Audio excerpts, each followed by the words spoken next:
40 years of touring and recording, and Lonesome George shows no signs of letting up as he heads into his fifth decade of heck, that's young in the blues, I think.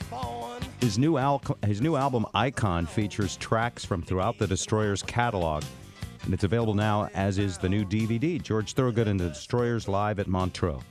George Thorogood, welcome back to the Bob Rivers Show. How are you, George? Bad. You're bad. Bad to the bone? Bad? Yeah. First off, welcome back. Is this a Blu-ray DVD? Like, is this shot recently in high def and all of that? Which one? The Live at Montreux? Is that the one you're talking about? Well, I've got Icon and the live DVD Live at Montreux are yeah. what? Yeah. Well, that's what it is. It's from Switzerland. And the other one's on Capitol, Icon. Okay. And series they've been putting out since like 2006, I believe. Okay, good. And the Live at Montreux concert, when was that? Was in August.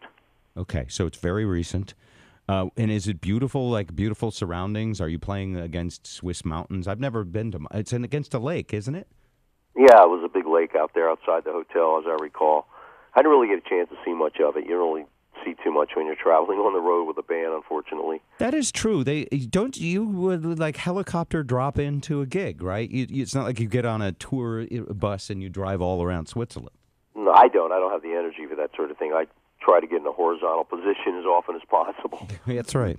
So you're you're taking it easy, but you're working hard. How many dates you play in a typical year?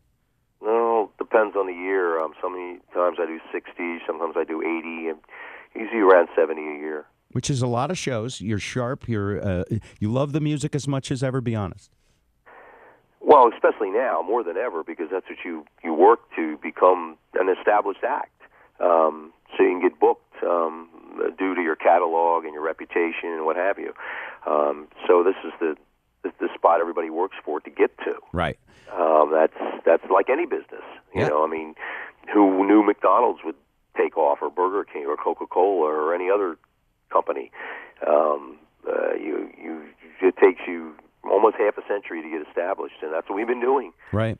And I was mentioning in the intro, I think that's young for a blues-based musician. When you consider some of them and how their longevity and how long they go. Do you feel that, or do you are you like, no, I've worked hard enough, long enough, or do you think you're just going to keep going for decades and decades? No, decades. I'd like to just live for decades. I'd like to live for another decade, whether I'm still doing this or not. I have no idea. Yeah. Do you? I mean, do you don't have like one bourbon, one scotch, and one beer before every show? Do you? Oh yeah, I've been doing that for 40 years. That's why I'm still alive. I don't think so. No, you usually you got to take better care of yourself, or you're not going to make it. Yeah, or you wouldn't be out doing that. And you're in the sweet spot too, where you can 60, 80 gigs. And people are probably dying to see you, and they all sell out, and it's a wonderful thing.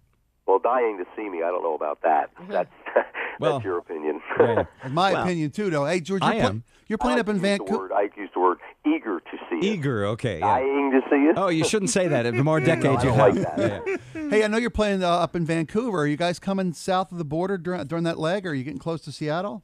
I think next. Coming September, I think we're going to the Emerald Queen. Okay, great. Awesome. I will be living to see you. Yeah, not dying. All right. The Icon album, all your hits. I want to ask about a couple of hits. I know you probably get tired of telling hit stories. I'll tell you one. I mean, one of your songs, "Bad to the Bone," was used in the Mariners. It was used as a theme song for one of the great Mariner players. And do you know when that sort of thing is happening? Jay Buhner is using your song every time he gets up to bat? It's usually brought to my attention, yes. Not prior to it. I mean, it's a free world. They can, do what they want. They don't. If they called me up and said every time that someone's played a sporting thing, and I'd have to change my number. Right, because you don't need to know. No, well, it's not that I don't need to know, but it happens often. Yeah. So it's like other songs. I hear, Purple Haze at places. I hear Jumpin' Jack Flash at sporting events. We're not alone with this. We're not the only band. It's a normal thing. Now, when do they have to call you and pay you if they're going to put it next to a car and sell it in a commercial? They have to call you, right? When do they call me? Yeah. Or do they call your agent? Usually when I'm real busy. like 4 in the morning or something, you know. You mentioned that you don't have one bourbon, one scotch, one beer every day anymore, George, but you've sold a lot of liquor in your day with I Drink Alone. It was not okay to drink alone, though. You said it was okay. A lot of people drank alone.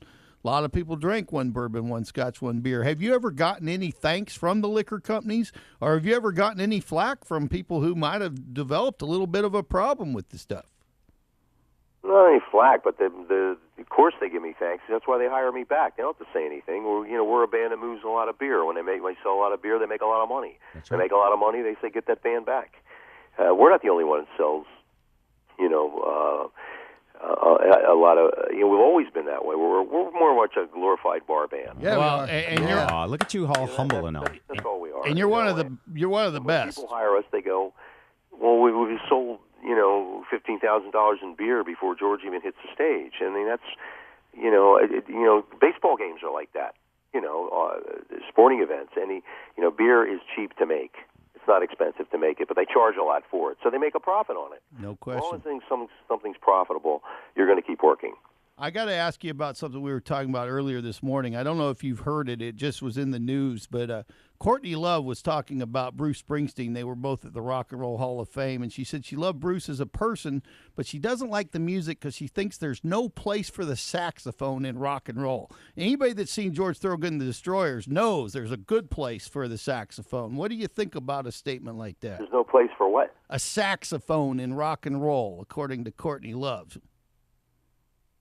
Listen to Little Richard's music or Fats Domino. I mean, there's a lot of saxophone in that, isn't it? Absolutely. I think she was upset that there's Anything that rocks, there's a place for it. I don't know where this person's. I mean, you ever heard the song "Locomotive" by Carole King? It's one of the greatest sax solos of all time. I agree. I mean, there's sax solo in Wooly Bully. There's. I don't understand what that statement means. Well, the problem with Courtney Love, and I love how you said this person. The problem with her is that she needs to get a haircut and get a real job. It's as simple as that. Clearly. It's absolutely the whole deal. All right, so you're coming to Vancouver and probably the Emerald Queen Casino. We're going to come and see you. George Thorogood and the Destroyers Icon album. We'll link to it now, along with the live DVD, live at Montreux. George, all the best to you. Thanks for spending some time. Pleasure talking to you. All right, take it easy.